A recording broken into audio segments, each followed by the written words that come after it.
2, 1, going live.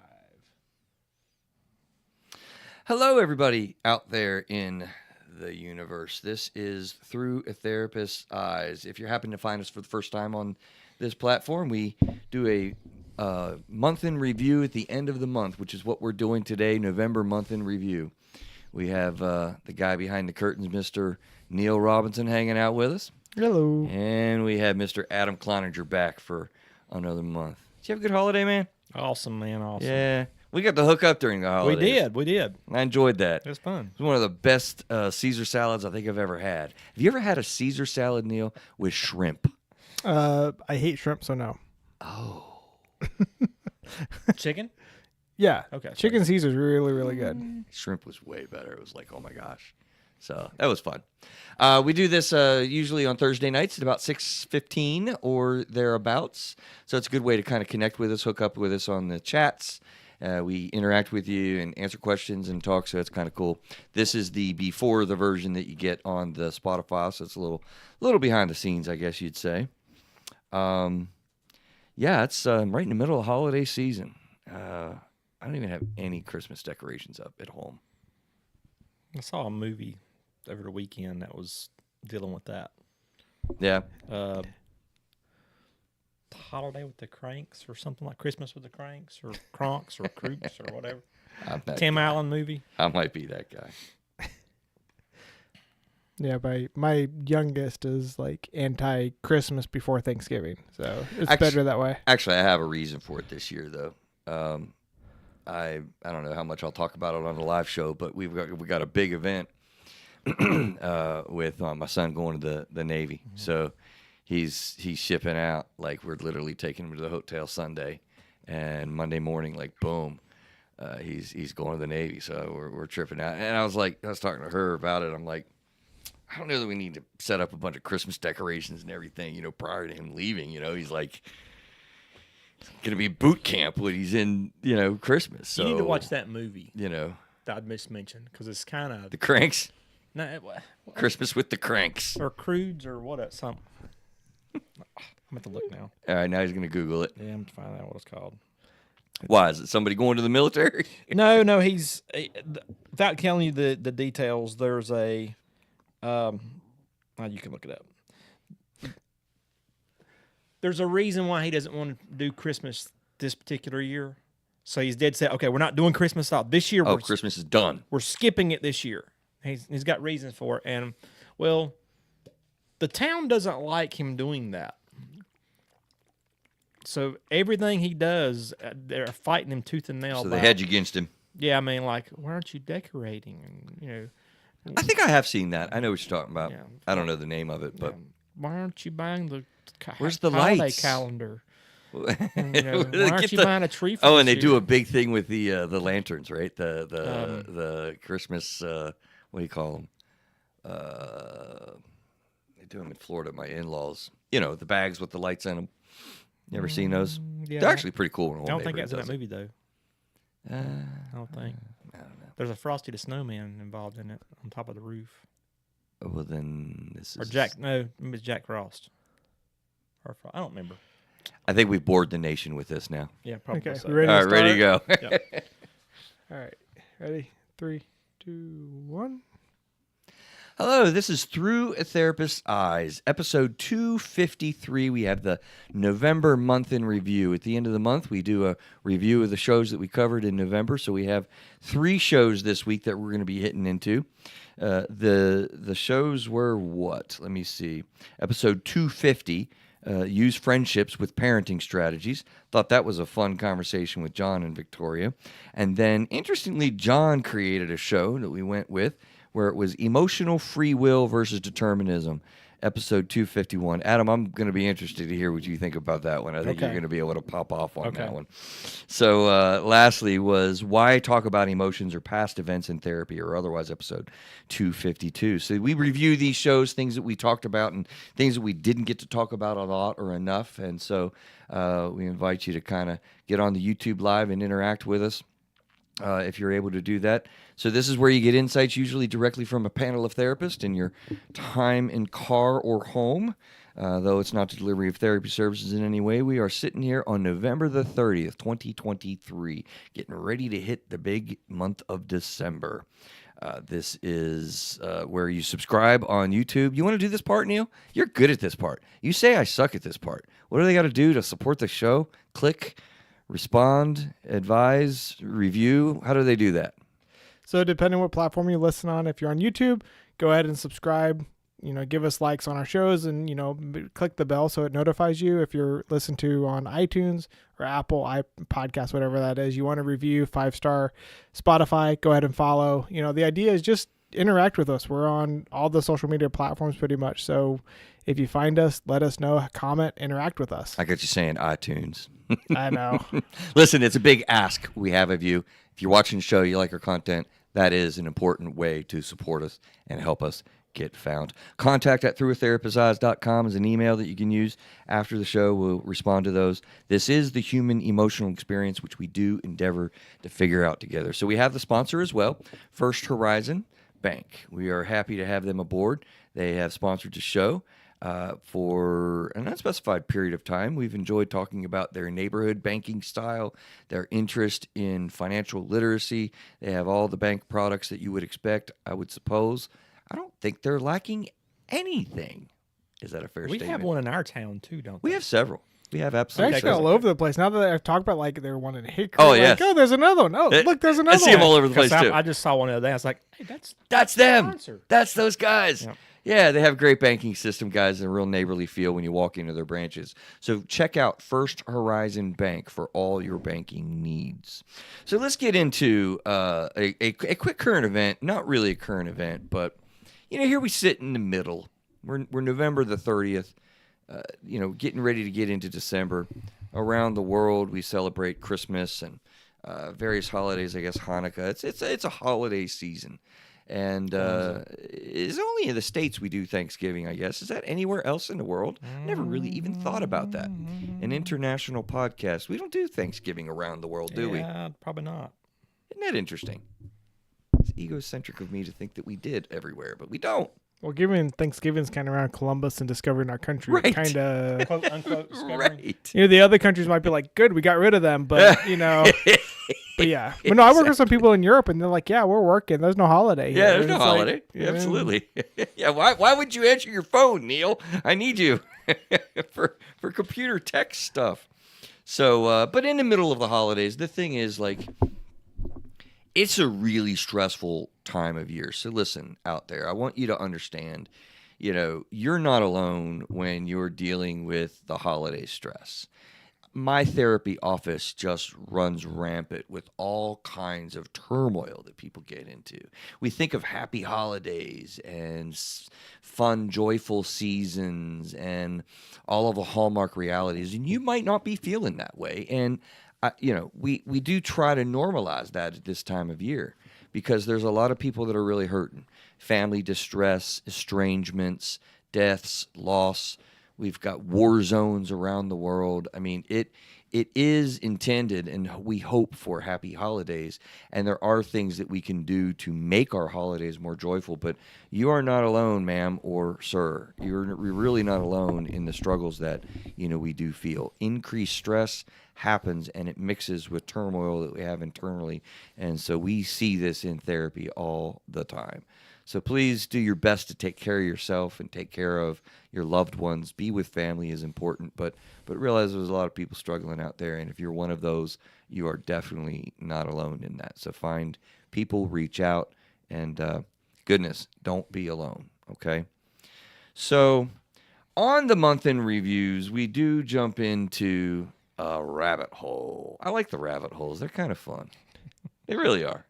Just kind of fun, Adam. They're not a lot of fun. They're just kind of fun. Y'all like it because you don't know what it's going to be. It's like a surprise to you. It is a Absolutely. surprise. It is a surprise. So Adam ingratiates us with a topic that he finds. It's a mental health topic out in the world, maybe in the news, maybe something that he saw. We've talked about all kinds of fun, crazy things. I think you're pretty unique. I think my favorite one thus far is the Rage Room. the night fighting. Loved the night fighting. Yeah. That thing was rocking. Yeah. I actually pulled that up in a session. You're and like, showed whoa. somebody for fun. Yeah.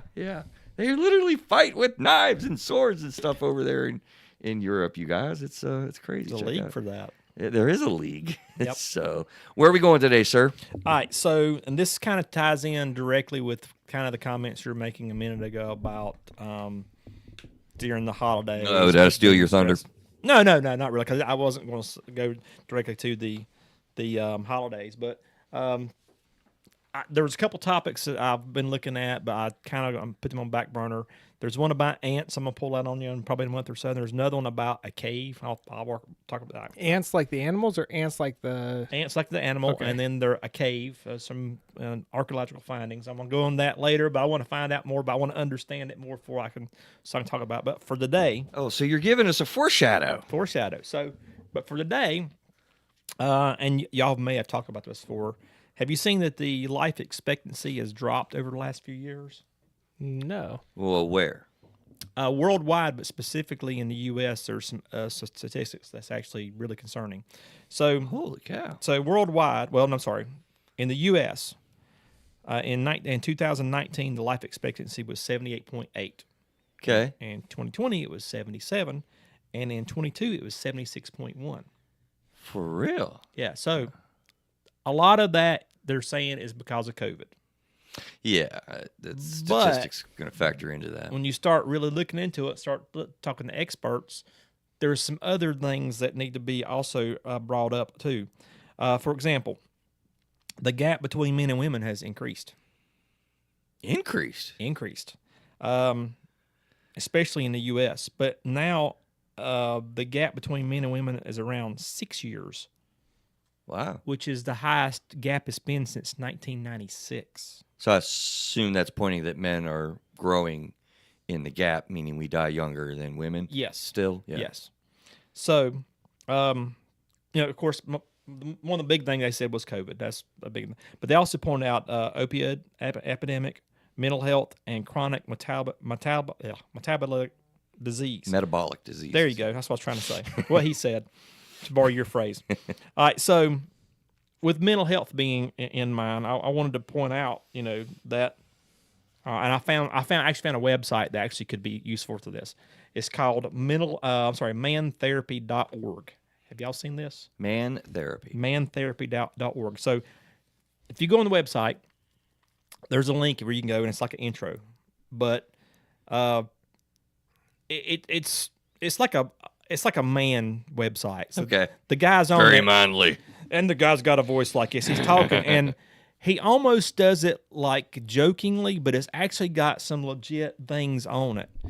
Like he'll say, well, I don't want to ruin it for you, but he'll say, we're gonna talk about some things, and then I think his last name's not Burgundy, but it's like something else. It sounds like a 70s newscaster name or something like It that. sounds like it's a comedic way to break men into dealing with real stuff. Is that a fair yeah. statement? And then and then there's a video, the intro video. He actually says some stuff in it, and you're like, kind of comical. But he says on it below there's a link. This is not just for men. If you're a woman that's got a loved one or son or husband or boyfriend or whatever, there's also links here. There's a link where you click on it, take a little small test. The test, will kind of give you some pointers. The head inspection. They call it. It says take the head inspection. I'll just pull Oh, it you're up. looking at it? Yeah, because you just can't rub some dirt on your emotions. I love it. See, Okay, so- awesome. But Yeah, it looks like he looks like Nick Offerman. He has the mustache Yeah. and the flannel. Yeah, it actually looks really cool. Mantherapy.org. So I Okay. actually like that. But one other thing I also saw when I was doing this research, talking about the mental health thing. So men are less likely to seek out mental health treatment, which is, we've kind of always assumed that. But suicide is still among the leading causes, and men are still 4 times more likely to commit suicide than women. Yeah. So, And I might wonder if some of that is military. I know women are very much more in the military now, but there's a lot going on in the world as it relates to that, which also wars that have kicked up probably impact life expectancy around the world kind of as well. I'm a little confused with that, and I'll tell you why, though, because just anecdotally, I talk about the much more broad acceptance of dealing with mental health than what we've ever had. I don't consider myself a cultural expert, but I have, I have been very aware of over the last 25 years, like I never saw men in therapy. And I really started to see a lot more men in therapy as a younger clinician. But I never saw black folks doing the therapy thing. Mm-hmm. And now definitely see that. I even see black men. The one holdout that I've noted, we have a high Hispanic population in the area, and I would never see, Hispanic folks really, let alone men. And I'm actually starting to see Hispanic men being able to engage this stuff now on their own volition and everything. It's really cool. It's kind of interesting you said that, because while I was doing this research for that, they did mention some stuff about the race. They said that the white men have started to seek counseling and stuff, but those two holdouts are still black and Hispanic are still kind of. Oh, it's definitely they're still starting. a thing. They said they're starting, but they said as still like When I say I never saw black men when I was a young clinician, it just they weren't. I didn't see them, and we have a high African American population in this area. Did you see black women? Yeah. Okay. Yeah. But again, I'm seeing a well variety of people now, and I'm also a little confused by what you're talking about, because mental health has been put on the radar screen so much more now. It's an accepted topic. So I feel like we've broken a lot of barriers. But the other thought that I have about that is, goodness, we now know for sure that there is a connection between the medical realities and the mental health, emotional realities. You aggravate at minimum the medical realities that are going on with your blood pressure and your heart rates and all of the pressures that go into stress and muscle tension for the body and inflammation. I could go on. Right. And so now that we have mental health being, on a much higher level awareness level, we're probably catching up and attaching it to that. But that's been going on for a long time. I don't know if it's just a stressful place in the world since COVID. We've talked about it, and I wonder if there's a direct relation, not just to, people dying from COVID, but just the incredible levels of distress people are in. I wouldn't be a bit surprised if that's it. So that is disturbing numbers, though. Yeah. And I dug, there's more stuff in there that I saw. There's news articles, there's videos and everything else. So pretty grounded in internal. Yeah, and belief. there's some other stuff in there I didn't really get into, but check out that What are you thinking, Neil? mantherapy.org. You usually have good thoughts. I rambled there a little bit. Yeah. No, I think the struggle is, one, we've talked about it, social media. Two, while you say there's more awareness of mental health, the concern that I have is they're exposing a problem without really arming people with the tools to how to handle it. So you have a lot of people who are saying, "Oh, I need to be aware of my feelings," but they weren't raised or taught how to cope when there's problems, or they're not armed or to handle that. You get a lot of that younger generation that they always want to play their video games, be on social media. Can I do a shameless plug? Sure. Through a Therapist's Eyes, Re-Understanding Emotions and Becoming Your Best Self is a great resource. Exactly. But I think that's the biggest struggle, is because you have a lot of white male that society is, they're going against the white male a lot. And so while we're dealing with, hey, we need to learn our emotions, a lot of them just don't really have the resiliency that we used to have. They don't know how to cope and deal with problems. And like you said, it's more stressful if you don't know how to handle the stress. If you don't have an outlet, if your outlet is playing video games, which is more dopamine, or more social media, which is more dopamine, you're not going out and exercising, you're not staying fit, you're not doing the human interaction with people. You don't really have those outlets. And then that's a lot to deal with. And if you don't know how to deal with it, it's going to cause a lot of problems. So while mental health awareness is good, there's still a lot of stuff that you have to learn how to handle it. Yeah, mental health awareness without tools, without willingness to engage. Yeah, no, it's interesting. I was just listening to you thinking, what kind of cultural effects or influence might this generation be dealing with? I get kind of fascinated. Casey was awesome, a therapist that used to be on the show. more regularly, really got into talking about cohorts and stuff. That and boy, is it true to say? I mean, I started thinking of this when you mentioned social media. I mean, we're more isolated than we ever have been. We feel more alone. We're much more anxious than ever before, which creates tension and all the things I just listed with medical realities. It's interesting. Yeah. Is there a cohort thing developing? Right. You don't have your trusted buddy that you can go talk to and No. say anything you want. If you say anything on social media, you might have a few people support you, but there's going to be a lot more people looking at that trying to drag you down a lot faster. And Talking about behind your back. Yeah. I mean, there's Absolutely, a lot of stuff that we just don't have that face to face. You've talked about the importance of friendships and actually interacting with people and talking to them. That's huge. And when you don't have that outlet, when you don't have that friend or that person, that confidant that you can rely on, and you're just internalizing it, it's tough. Did you set up that segue on purpose? Sure. 4. That is a perfect segue. Let's get into some of the reviews, guys. So, Okay. episode 250, use friendships with parenting strategies. It's a perfect segue, Neil, because You know, made that seem so natural. He It's like did. just Yeah, and then he sort of non-verbally denied it. I think he didn't really take credit for that. Did you write this before? I'm just kidding. So, I purposely developed that to play off of the shows that we did before, because you're right. We talked about friendship recently on the shows, and I thought, well, we don't talk about parenting enough, and that's been a little bit on my mind because we need to deal with the kids. And I thought, well, that's a perfect combination, and I don't think people think about that combination very much at all, right? Parenting, my family life, and how I would incorporate friendships into that. Isn't that an interesting combination? You ever think about that, Adam? Yeah. Like, do you use friendship in parenting?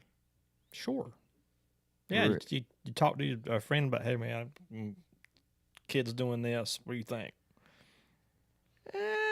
It's not what you're thinking, though. It is what I'm thinking, Okay. actually. I'm just pushing back. I don't know that people really do that honestly. I don't think we compare notes or... Oh, yeah, sure we do. We do. Okay. We do.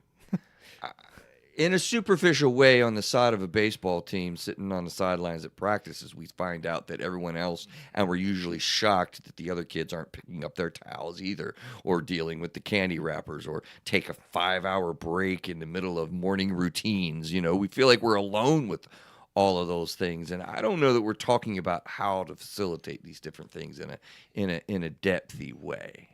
Not in a depthy way, but maybe it's more like just complaining about. Oh, heck yeah. Yeah. Well, It's a an lot of outlet. that. What's that, Neil? It's just an outlet. It's a venting outlet. It's a big fat venting outlet. That still helps, though. It does. I don't want to poo-poo that, but I just want to encourage us. I think that's what we talked about with that particular show. So the questions were, do you know what love and logic is? Do you know what the lost decade is? And how can friendships be a part of parenting? I don't know how much we want to go back into. We've talked about the lost decade, and I did that show with you, didn't I? You did. Yep. That was one of the. You're remembering my different view, and you're like, yeah, that really added a lot to the way I've experienced that. Tell them what we're talking about. So mine was a little different. Mine was the kids grown up and me at my age and getting a chance to actually do something later on because I wasn't around as they're little. But and how would you say yours is different than that? Well, standard, I look at really even the age of your oldest kid being age 4 to 14. You enter into that space where it's just all about the kids, and you're just engaged with the youth group and the church activities and sport after sport and dance after dance class, and all the things that we're really running ragged with that we just take seriously because we take the role of parent, whether it's mom or dad, seriously, and it kind of consumes our lives.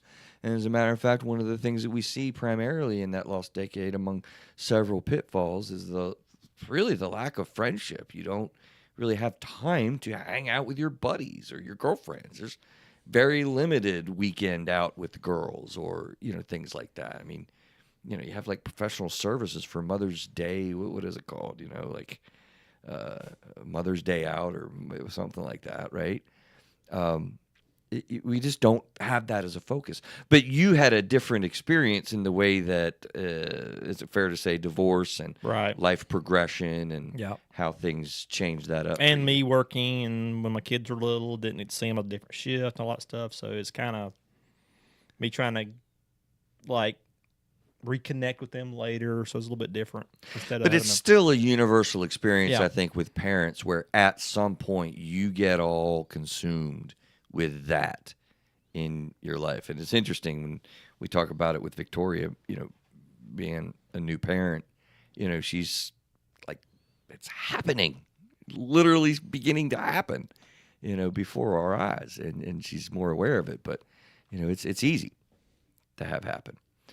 And then the other brief is Love and Logic. It is one of what I call the trifecta, 3 primary things that I really experience being a profoundly impactful methodology or mindset that you get into. I talk about Dave Ramsey's with Financial Peace University and Marriages, talk about emotionally focused therapy. And, this Love and Logic is a strategy that absolutely, for me, when I came across all this stuff several years ago, like really impacted the way that I even engage parenting myself. The long and short of it is, little Johnny, you can do anything that you want to do. As long as you don't cause a problem for somebody else. And when you cause a problem, you need to fix the problem. Mm-hmm. And then the parent identifies, I see you didn't fix that problem, Johnny. Don't worry about it. No problem. We'll take care of the problem. We'll fix it. And then you come around in the back end and create a high structure environment with very low power struggles that really teach life lessons in a compassionate way. Like that's the nuts and bolts of this whole philosophy. And it's a game changer when you really get into it. I think we've done shows on that. I don't know how much we need to review those types of things. What are you thinking? Neil's got a smirk. Just sometimes when you describe it, you miss out parts of it. And the thing that because when you described it to John and Victoria, because they didn't know, the way it was interpreted was, oh no, you're just going behind the scenes and you kind of just deal with it on the back end. So it's kind of like this weird passive aggressive thing. They really did have a trip out with that, didn't they? So did I do it again? Is it too short? No, I was listening. It was fine. The only thing that I think's weird is that statement you say, like they cause a problem, they try to fix the problem, then you say, then you come and fix it, but you say, oh, it's okay, and then you fix it. I don't think you need to tell them it's okay. It should be, you messed up. Now I have to come and do it because you have to. So I think the fact, if in the way it's described, like I think just saying like, oh wait, you messed something up, you didn't fix it. Well, it's okay. I'll take care of it. It's like, no, it's not okay. But as the parent, I have to now step. So it's just the way it's described, because I don't think you mean it that way. You're not basically completely putting off to the side like, we're not disregarding the issue, right? And so the way it's described, it's like, oh no, it's okay. So and that's what, when I talked to my wife the first couple times I described it, she's like, what the heck is he smoking? Like, but no, as we've talked about it more, it's like, okay, no, it does make sense. And it's similar to, now that you've elaborated, it makes more sense, because it's like how kind of we try to raise our kids. But when you first described it, it's like it's funny. I need to be careful of that, because I try to give an elevator version of that, and that's happened more recently because I've gotten out of I just don't work with kids as much anymore, so I don't work with the family dynamics with that as much. So I'm probably losing a little bit of the flavor in the meaning of that, because it really is a cool way where you're letting the kid problem solve and learn how to find solutions and skin their knee or screw up, and they figure out that they really need to they messed up and they really need to figure out how to fix the mess up. Because when they hear the parent, or this is taught in schools, the teacher says, hey, don't worry about it, Johnny. Yeah, I'll take care of the problem. That's like an alarm. Like, they freak out. They're like, oh my God, what's coming? I mean, it creates tremendous anxiety for the kid, because they know something's coming. I've screwed up and I didn't fix it, and now something's going to happen. Because they can't, we can't just let things go away. The world doesn't work that way. My kids don't like me to fix things sometimes. Exactly. Oh, heck yeah, man. More than once, all the dirty dishes and candy wrappers and crap that they left out in the room ended up in their beds. that they find when they're tired and sleepy and put their feet down into the blankets. It's like, oh God, what is all this? Yeah, that's my solution for your problem that you're creating, right? And that's a silly one, but there's lots and lots of those ways. Well, I'll give you an example. One thing I did, more than one, just a couple times did this. Kept going over on the data usage. Oh boy, sure. Gave the warning once, gave the warning twice, and I said, all right, I'm going to fix this. It better not happen again. All right. Dad, my phone's not working. Yeah, I know. I cut it off. What do you mean? Whenever data, so I just cut your data off. What? That's torturous. Didn't happen anymore. Nope. That fixed it. Yep. That fixes the problem. That fixed it. Yes, sir. Yeah, I mean, I think with this whole topic, the use of friendship in parenting, parents get to feeling so isolated, so alone, and desperate with the awesome responsibility of teaching these little people life lessons. And the irritabilities come out so fast. I don't care if you're a great parent. You get way irritable with your kid, much more than you want to admit, or that's ideal.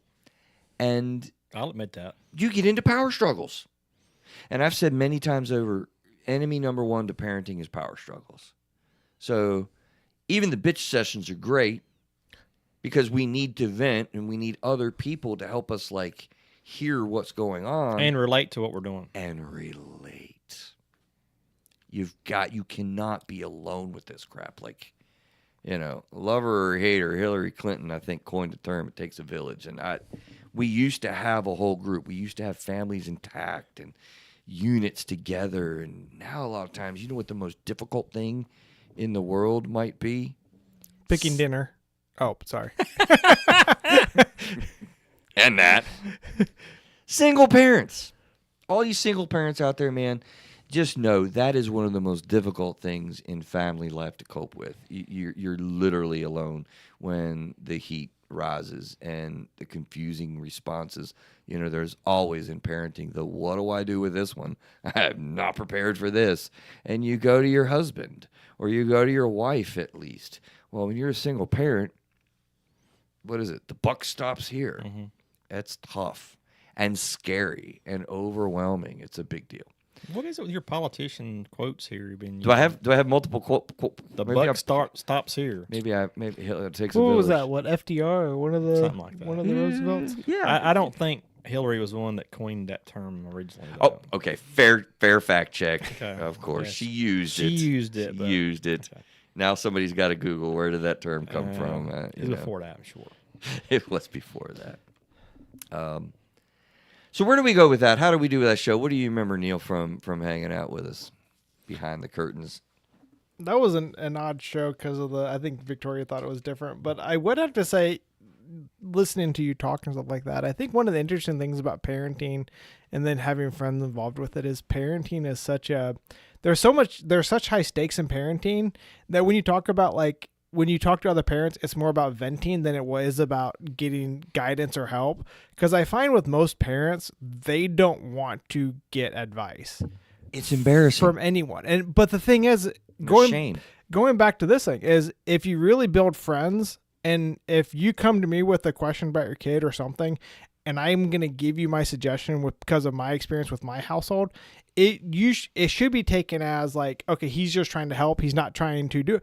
But you have to build a relationship. If you don't have that relationship in the friendship, you're gonna get defensive versus actually listening and being oh, let me try that tip or let me try that tactic. And so I think that's the important, when you talk about friendships with parenting strategies, you almost want to build that you have to have a good friendship so you can get deeper in those conversations. So it's not just a venting sessions. I say it many times over. I love these month in reviews because we do cover different things that we didn't talk about. And one of the things that we didn't talk about, Truman, we're getting a YouTube live that said it started with Truman. I guess, is that the buck stops here? The buck stops here started with Truman. So sounds about right. On the month in reviews, we cover things that we forgot or didn't talk about. And one of the things we failed to talk about during that show that you're touching on now is parent guilt. going back to, you both said we do talk nowadays and use friendships and stuff. You know what? We shame parents, at least in our culture. I don't know how it is around the world, frankly. I'd really be curious, some of you listening in other parts of the world, what it's really like. Because I can say in the States, we are horrible. We are really, really mean to parents by throwing guilt. I mean, you know, can't you get your kid quiet in a restaurant? Like, what kind of crazy parenting crap are we seeing today? I mean, let the memes start and the TikToks go, because you know, it just we're horrible. We give parents little grace. So out there listening, stop that. Like, can we just stop that? Well, it goes back. We've talked about the step parent. It should be about the kids, not about who's right or wrong. And I feel like a lot of the people who critique parents is because they just want to say their piece and make them feel better about other stuff they have. But it should be about the kids. If I parent one way and it's working for my kid, that should be what it's about. Not because I don't follow love and logic or because I don't follow some other thing. Totally, because it's another good point, actually, in talking. We didn't talk about that each kid really is different. I mean, you got multiple kids, Adam. Mm-hmm. Did you? We all do. Huh? Oh yeah. Well, three of us We all have do, multiple yeah. kids. Night and day. Totally. Yeah. You know, it's funny. We just hung out a lot together as a family for Yep. Thanksgiving. And my younger kid looks at his older brother. He's like, dude, we are totally different people. And they are. Yeah. You know? Hey, one wants to go live back in West Virginia. He likes the country, quiet, whatever. And the other's like, oh, he wants to go into big cities, all about, you know, being in Chicago and New York. And we'll see what he goes to. But they really are different people. And they require different strategy with it. You know, I tell you, in that love and logic, to highlight one of the big uses of friends that isn't used a lot, people get really confused about, you know, you had a great example, Adam, with what you do in the back end when you're fixing the problem that the kids created. That's a really difficult thing to be creative with. Another bonus content, I'll use the example when my older kid just decided to totally take over the bonus room on his own accord. He moved all of his room stuff and like claimed, okay, the bonus room's now my bedroom. And I'm like, yo, like, no, that's not the way we roll. Kids don't make the decision about your mother and I's house and what room's going to be what, right? That took a good 2 or 3 months with multiple layers and facets of like, no, I'm going to fix this problem. You're creating a problem for the whole family. And some of that included closing the vents off. And, you know, I actually opened up the window to make it really cold in the room one time, turned the heats off. And, you know, it's like to prove like, no, we're not heating this room. You know, and he had to pay a little bit of money for the extra lighting. And there were like so many layers to try to figure out, like, what do you do with this? He just moved all of his stuff to another room. I didn't know. I had to consult the group that we're in, actually. I brought that up multiple times. So what happened? to Did that you make him move group. it back, or did you let him? Oh, hell yeah. He's not going to stay like, there. Like immediately, or? No, I had no power struggle. Yeah, that little. It took 2 or 3 months to get, like, organized with, like, no, get back to your room. And then we ended up, you know, relenting like several months later. Like, yeah, you're older and you can have that privilege. And But talk to him about it first. right. You can't just take all your crap and take over the room.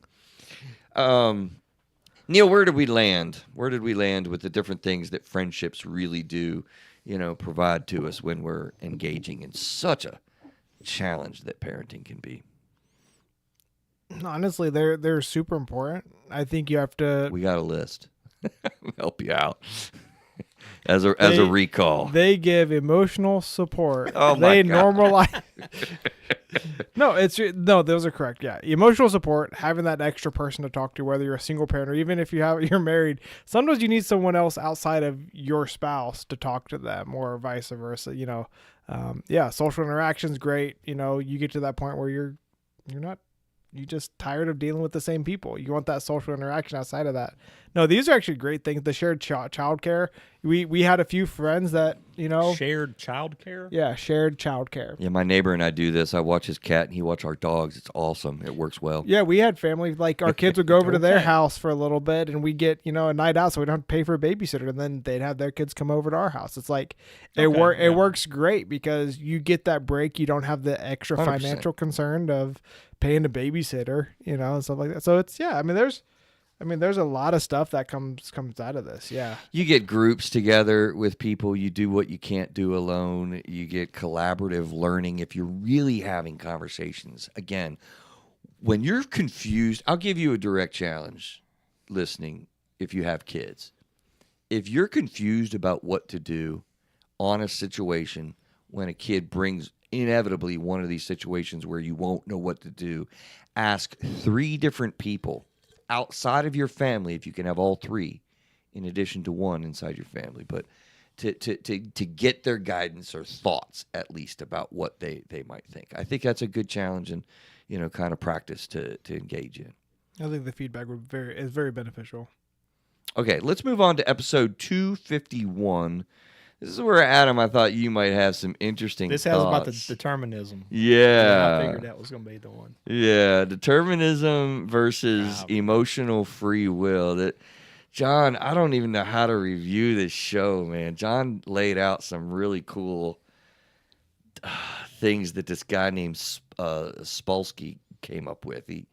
He has a pretty smart guy. I'm not going to go through all of his credentials. You have to listen to the show. But it was odd to me, terribly odd, until I really began to think about it.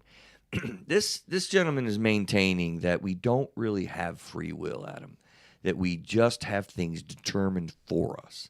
The primary belief that he goes by is that basically a lot of things like our unconscious biases, our genetic realities that create our temperaments and our mannerisms and all of the things that we've experienced in life, like for us, decide what and how we're going to deal with situations and stuff, such that really we don't have free will in this situation. It sounded crazy till you start thinking a little bit about the psychological things that go on. But I mean, I guess I poisoned you a little bit. I mean, do you think we have free will to do as we would choose? I think it has to do, again, I always say this, like what you feel like the definition of that is and what somebody else thinks the definition is. I mean, yeah, we have a free will, but at the same time, there's factors that leads into that about what, not only genetics, but what life experiences, things that's happened, all kinds of things. Yeah, somebody's been in a war zone that's walking down the downtown city streets of Charlotte and looks up at a sparkling sprinkle in the towering skyscraper, freaks out, and doesn't really get to determine how he's going to experience the next 5 minutes when he freaks out seeing a sniper come out. Right, that's a factor. And there's Right. still a, even if it's just a sliver, there's still even if it's, like I said, just a sliver of free will, but there's factors that can sway it. That's how I look at it. 100%. Yeah. What'd you think about John's presentation because he kind of created and designed that show, Neil, when we were going through it. Oh, before you do that. Oh. So what was John's take on it? Does he believe in determinism or not? Oh, well, I mean, we're all therapists. We're like, of course you have free will. That's exactly what we work with. I mean, I was curious because yeah. Yeah, he doesn't believe it. It's it's definitely an interesting take on stuff. I definitely don't agree that. I think in the grand scheme of things, you still have that choice to decide to figure out how to cope with it. You still have that choice to make those decisions, just like the twins that could be raised in the same house. One becomes an alcoholic, one becomes successful, one's always broke, one get married, the other one sleeps around. Like, you still have that free will to make those choices, same genetics, everything like that. So I understand the determinism is, and John did a great job going deep into, like I said, it was crazy, the stuff that he talked about, just because he can go so deep with it. It was kind of a different change of pace, because I know, Chris, you've been kind of baking it more wide open with this, and so John literally came in with three or four pages of notes. With, oh my gosh, it was crazy, the stuff he came in with. Because he could go deep on it. It was fantastic, but I think that everything does play a factor, like you pointed to, but I think in the end, in the grand scheme of things, it is still our choice do we let those things dictate how we act going forward. But I think Spolsky, this guy, if I'm even saying his name right, Sapolsky, has a certain amount of, I mean, if you really get into the weeds, I mean, I think most people are like, oh, yeah, particularly our American culture, like, I am an independent, I am a cowboy, no one tells me what to do, don't tread on me, right? We value those things. And I think around the world, we like to think that we have an empowered way of living.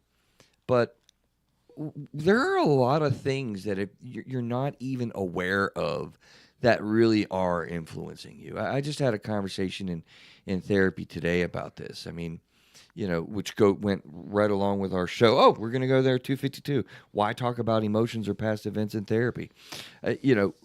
We talked about that in session today because he was like, look, I don't want to talk about these past things. It doesn't seem like it helps. It doesn't seem like it just I revisit the emotions and it's tough. It's uncomfortable. And I'm like, yeah, I get it, but, and we'll get more into it when we switch to the next show. But if we don't manage the traumas that we experienced, if we don't allow ourselves to walk through the different things that we've experienced with families and family of origin, it definitely will determine for you your presets of operation. A really good example that this guy would probably dive into is when you come from an alcoholic dysfunctional family. We know specific family rules are in place that you learn you can't break. And if you break the rules, you get slammed for it. And so it's like an elephant. How does an elephant stay on a rope? It can pull it like a twig and leave.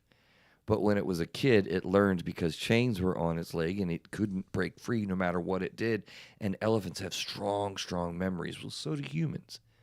We have our emotional patterns that get ingrained. And there's a lot of them. For instance, in an alcoholic dysfunctional family, you don't talk about feelings and emotions and events. You just don't. It's not worth it because there's just going to be another one in the next few days that comes forward to affect you. So you really just learn how to compartmentalize, to develop resistance and just move on, to being street smart, street tough, so to speak. Things don't bother you, so it seems, air quotes, but it's obviously impacting levels of your ability to trust and your ability to kind of, be vulnerable about the way you're experiencing things and stuff. I could go on and on with alcoholic families. You sound like a proponent of determinism. Determinism. Am I a determinist? Yeah. Can you be a determinist Definitely and not. still believe in any type of organized religion? But isn't some religions kind of determinist with predetermined whatever, where they think God's omnipotent and He can control everything? So don't that some blows of out the those, free will altogether. And that's right? that's There's some that requirements have of that some too. religions. Yeah, exactly. Some religions, yeah. No, I think you obviously can. It's just the point that I'm making, I think, is that we feel like we are really fully in control when we have these psychological things going on, not to mention hormones and our genetics and our body.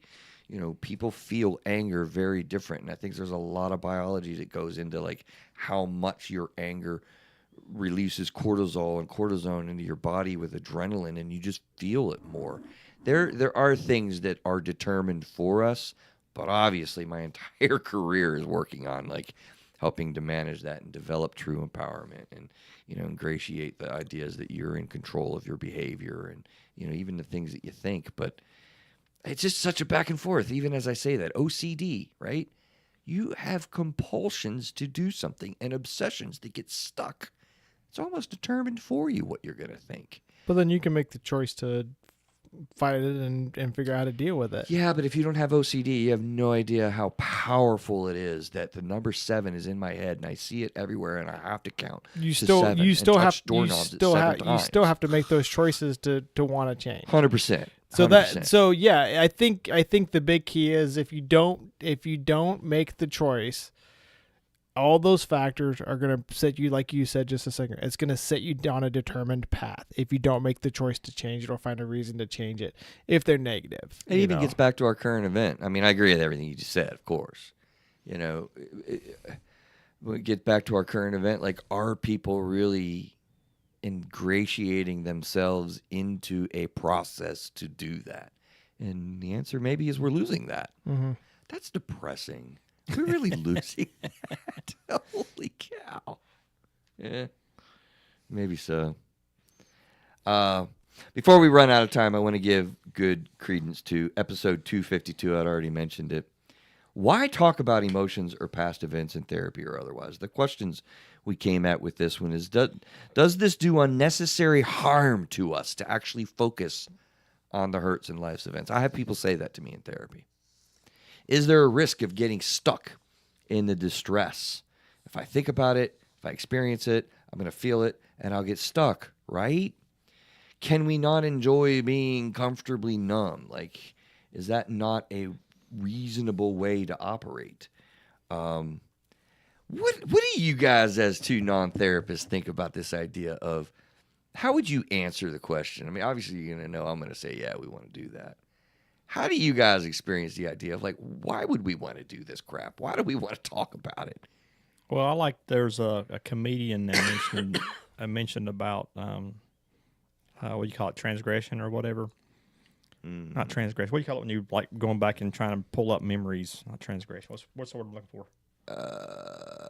Not sure. Keep going. Anyway, yeah, memories, suppressed memories or whatever. You're trying to pull back memories. yeah, stuff. repression and So the comedian was talking about why would anybody want to do that, and why would any therapist want to do that? Because the way he put it was, okay, so you've got a bad memory that you put in a box in your brain, Yep. and you put it in the attic in a dark, really dark place, and gone! determine never to touch it again because it's so Heck bad. to the no. But we want to go and review it. yeah, So right. I mean, I think it'd be important to go back and maybe have an understanding of why something you thought was bad.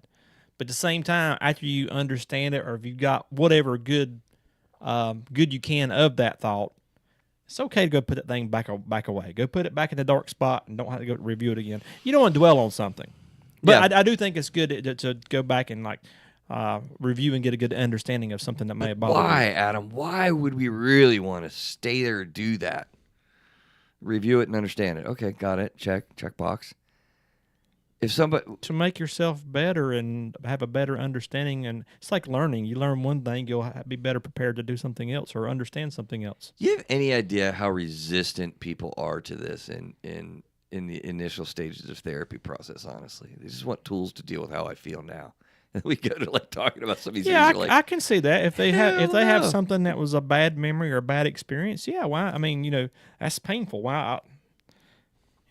Avoid, Yeah, evade, forget. it's like stepping in front of a car. I don't want to do that because it'll hurt. Right. So I mean, My buddy tells me, Chris, you got to understand when people are coming to therapy, it's like they're taking their finger and jabbing themselves repeatedly in the eyeball. Like, I'm like, holy crap, is it that bad, dude? He's like, yeah. I'm like, why? What do you think, Neil? How could you convince somebody why they would want to do this? Like, how do you receive that in your non-brain, clinical brain? Well, I actually talked to my wife about this recently, which is very interesting. But I see it as a bad cut that you have a Band-Aid on. take me a issue. Oh, yeah. Hey, Chris, you want to go plug in your laptop? Make sure it's actually plugged in all the way. Oh, dear God. Okay. What, did we No. just crash? I think we're good. Nope. The low battery light came on. Yeah, I was like, well, I didn't tell them about that. Sorry. No, we're good. It got pulled out a little bit. We're good. Okay, good. Okay. So the way that I see it, so if you get a bad cut, or my son just got a really bad burn on his hand from something at school, we won't bring up that emotion from my wife. Oh, But, boy. so it's like a 3rd-degree burn on his hand. Well, if you go burn, you put a Band-Aid on it. Yep. Well, if you don't see it, okay, well you covered It's not it. You're there. fine. But here's the issue: if you put a Band-Aid on and you don't do anything with it, that Band-Aid is going to start sticking to your skin. You don't know what's going on underneath it. And the worst part about it is when you go to address it, it's going to be painful that first time you take that Band-Aid off. Right. Good metaphor. But the We all have, right? Yeah. But Good metaphor. But the purpose of it is now you're going to clean it. Now Redress and, it. and you redress it. But yet now it's going to get better. So then in a couple of days you bring it up again. Now you redress it again and you clean it again. And every time you do it, my son's going to have a scar on his hand forever. Yeah. But it doesn't hurt anymore. It didn't get infected. There's not a lot of other issues. So that's how I see it when you talk about, because doing that, the thing with Over and Davros, over and over again is the big point there. yeah, because however the many more you times talk, it takes. I mean, how many people? Well, I've lost my stepmother. Heck, even talking about our dog that we had for 14 years, just bring it up at like the first time you think about your dog, you like, it really hurts. The more you talk about it, it's like, it still kind of stings, but it's not that bad. Right. But it allows you to process it, allows you to clean it out, allows you to, it allows you to work through it. And once you get past the pain, then you can start thinking about, depending on what it is, if it's a loss for grief or something like that. Sometimes now you can get past the grief and you can start appreciating the person or whatever it was before. So now you can find joy thinking about what that person was like. I got bonus content. We didn't talk about this, but I have developed over the years a litmus test for when a emotion is at a resolved state. Do you know what a litmus test? I know you do, Adam. A litmus. Litmus. Isn't it? Yeah, Litmus? Litmus. Yeah. Yes, I know what. LITMUS. Yes, I know what it is. What is a litmus test? It's a test you do with paper. Do you know how many people don't know what a litmus test is? I can imagine. It surprises me when I use this metaphor. Nowadays I always ask, do you know what a litmus test is? It's like a chemical test with paper. Yeah. You dip a stick into a solution, you see if the solution is there for what you're testing. Anyway, so a good litmus test, a quick and dirty test on is this situation resolved or not, is this. So a feeling is obviously unresolved when the level of intensity that you feel about the topic is the same or still pretty high as to when you first experienced it. That's obviously unresolved. But it's also unresolved when you feel little or no connection to the emotions that you felt when they originally happened. And that's a lot of times what people feel is a resolved emotion. It's not. So the litmus test is a resolved emotion is that you felt all the feelings you felt when something happened. And then there is a gradual, it's not an immediate decline. It is a gradual decline over time that you feel over and over again until now you feel the feelings. They're the same feelings and emotions. They don't go away. It's just a whole lot less intense than when something first happened. That's how you know you've gotten into a good place with this issue, that you've gotten at peace with it, that you're in a healthy space. And the you never get to zero, but the less and less that you get to, the more and more, as you say, you've dressed the wound and you've talked about it, you've readdressed it, and you've worked through it a little bit more. It happens in stages. So go ahead. Yeah, Sorry. no, I was just going to say, I think that's a good example of, or a good description of what we're looking for to accomplish. So you know what you've effectively done, right? He specifically asked you about how to make this more acceptable for people, and you've given him a very good example he can use when he has somebody in his. It's a new metaphor. Yeah, he has something that somebody can use, and they're kind of skeptical. Yeah, what if you say you burn your hand? And Yeah, I'm gonna make it my own. Yeah, he'll own it now. So Actually, well, In 5 I'll years, credit you. in 5 years, we'll be like, I heard this somewhere. I don't know who I heard it from, but yeah, I'll give you credit every single time I use the metaphor. well, I think one of the cool things that I've seen online, because you like your little pictures and stuff, but I saw somewhere there was it was this little black dot, and that's your grief, and that's Was your it a pain. meme? It's like a meme, or it was one of the cartoon, but then there's you around it. And so basically what they say is, the grief never changes size. You just grow, so it seems to appear less. And so you talk about that grief never really changed that feeling, but you learn how to deal with it. You get stronger around it, but the Yes. grief is always still there. So it's even with working out, that 45-pound plate is always going to weigh 45 pounds. But when you work out, it's going to feel lighter and lighter and lighter. The plate is 45 pounds? Yeah, Weight the weight. You're plate. eating too much, man. Well, that's how it gets stronger. You get heavier plates. Of course, we did. What? We You're did just get hungry. to Thanksgiving. I You're am hungry. I am No, hungry. you said plate. He went. Ooh, food. And here I'm thinking gym, maybe that's part of his problem. No.